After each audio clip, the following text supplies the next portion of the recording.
வணக்கம் நண்பர்களே. இன்று நான் ஒரு முக்கியமான விழிப்புணர்வு விஷயத்தை உங்களுடன் பகிரப் போகிறேன்.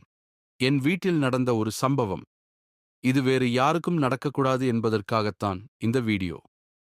முக்கிய விஷயம். என் மகன் கூகுள் பிளே ஸ்டோரில் ஒரு கேம் விளையாடிக் கொண்டிருந்தான். நாங்கள் அதை ஒரு சாதாரண கேம் என்று நினைத்தோம். ஆனால் அந்த கேமுக்குள் சில வாங்குதல்கள், பர்ச்சேஸ் நடந்திருக்கின்றன.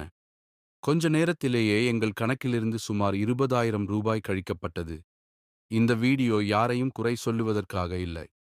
குழந்தைகள் சில நேரங்களில் தெரியாமல் பட்டன்களை அழுத்திவிடலாம். அதனால் நம்முடைய phone settings, payment methods, parental controls பற்றி தெரிந்து வைத்திருக்க வேண்டும் என்பதற்காகத்தான் இதை பகிர்கிறேன். பெற்றோர்களே, தயவு செய்து இவற்றை கவனியுங்கள். கூகுள் பிளே ஸ்டோர் பேமெண்ட் செட்டிங்ஸை சரிபாருங்கள். பாஸ்வேர்ட் அல்லது பயோமெட்ரிக் கன்ஃபர்மேஷனை இயக்குங்கள். ஆட்டோ பேமெண்ட் சேவ் செய்திருந்தால் சரிபாருங்கள். பேரண்டல் கண்ட்ரோல்ஸை பயன்படுத்துங்கள். குழந்தைகள் போன் பயன்படுத்தும்போது கொஞ்சம் கண்காணியுங்கள்.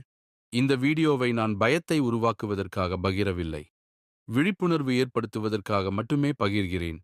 இது ஒரு பெற்றோருக்காவது உதவியாக இருந்தால் மகிழ்ச்சி. நன்றி.